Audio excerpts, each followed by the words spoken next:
Want to get Dropbox running on your computer? In this guide, I'll walk you through the complete installation process, from downloading the installer to signing in and checking that Dropbox is syncing properly. Let's get started.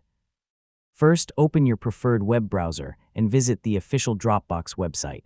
Find the download section and choose the Dropbox desktop application. Make sure you're getting the installer from the official Dropbox site. Start the download and wait for the installer to finish. You can usually find it in your browser's downloads list or your computer's downloads folder. Don't open random Dropbox installers from third-party websites. Now, open the downloaded installer. Windows may ask whether you want to allow the Dropbox installer to make changes to your device. Review the prompt, then choose Yes if you started the installation yourself. Dropbox will now install on your computer. In most cases, the setup runs automatically without many options to configure. Just wait for the process to finish.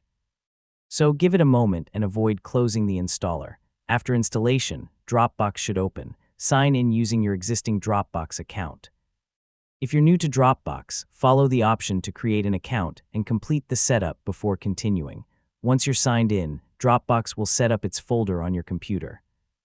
This is where your synced files can be stored. Depending on your version and settings, you may also see options related to how files are stored or synced.